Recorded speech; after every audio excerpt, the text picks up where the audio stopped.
His Excellency Uhuru Kenyatta, President of the Republic of Kenya and the chairperson of the summit, His Excellency Paul Kagame, President of Rwanda, member of the summit, His Excellency Antoine Tshisekedi Chirombo, President of DRC, and now new member.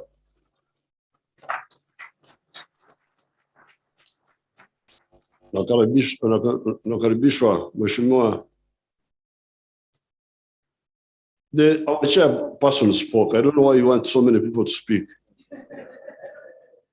To dilute words.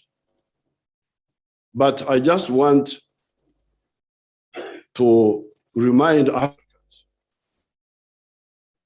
because Africans need a lot of reminding. I don't know why.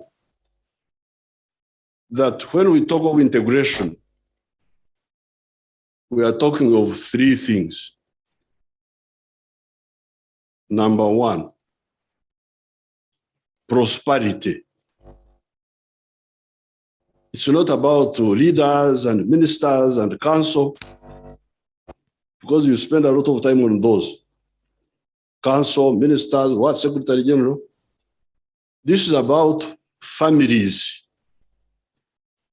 Families of Africans. That's what we are talking about. The question is, if I am a businessman or a businesswoman, and I produce a good or a service, how many people will buy from me? That's the issue. In order for my family, forget about ministers, presidents, what? The families. I have a business. I have produced a good or a service.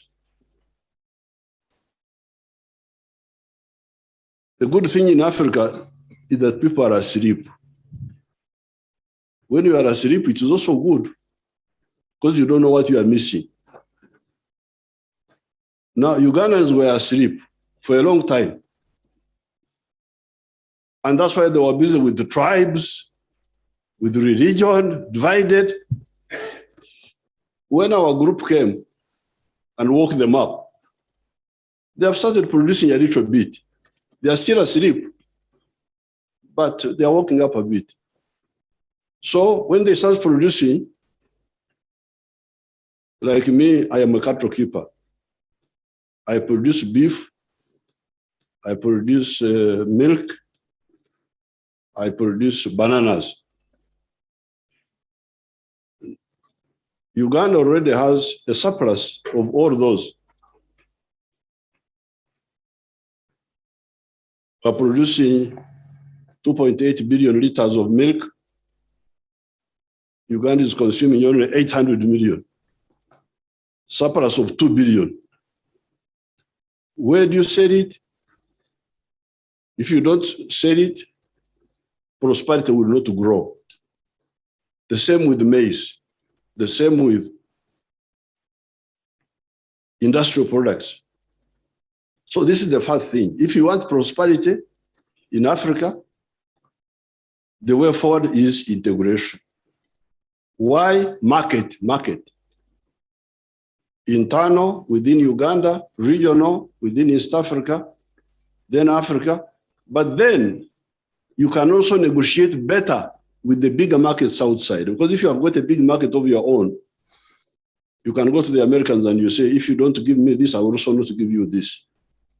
So this big market helps us also to negotiate better for access to other markets. So this is point number one. Number two, strategic security.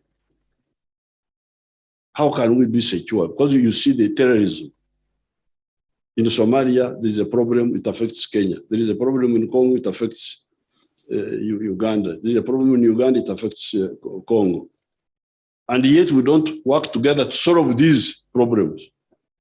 The problems are Pan-Africanist, They are global, but we act parochially. How shall we manage? If the problems are Pan-Africanist, we must be also Pan-Africanist in handling them.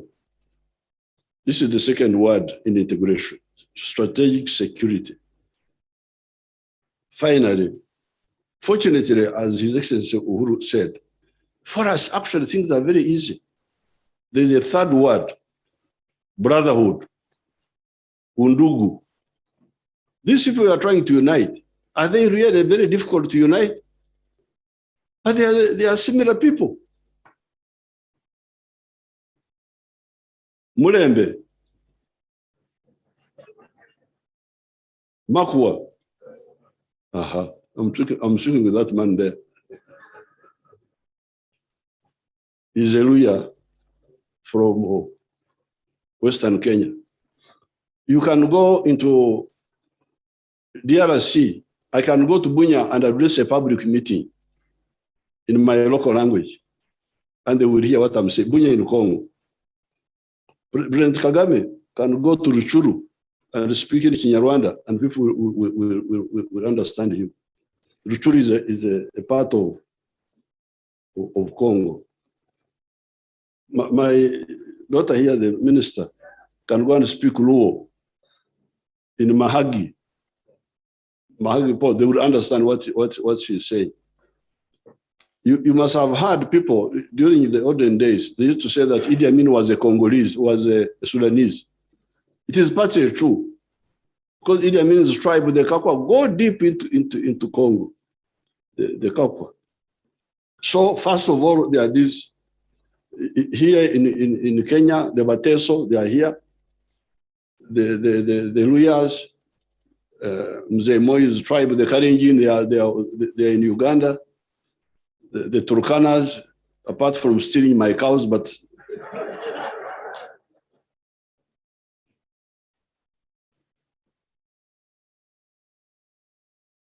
so these are all linked people.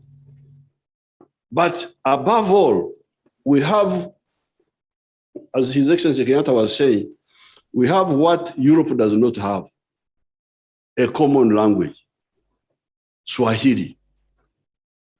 Why don't we use this social infrastructure, historical infrastructure, to work for the other two targets, prosperity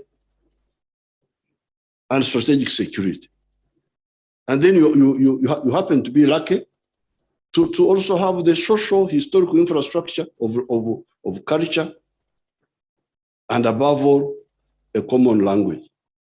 In Europe, you saw what the problem they had about what language do you use, English, German, French. They're a bit stuck. That's why they cannot move as fast. But here, we don't have that problem. I want to help His Excellency Kenyatta. The quotation he made here, he missed out something. This was the debate in 1963 about the East African Federation in the Parliament of Uganda. There was a man called Abu Mayanja who had a speech problem, speaking with lisping. The people who say fa instead of s. Oburimi, we call it in our language. If you don't have it in Swahili, I'll give you the Neno Labara. Oburimi. This man was speaking Oburimi, Abu Mayanja. So he was criticizing Obote because of, we were moving on the East African Federation. Then Obote started developing called FIT. So Abu Mayanja said in his speech, he was speaking like that. Some people want to remain big fishes in small ponds. That's it is a big fish in a small pond. But he said it in that funny manner. I thank you very much.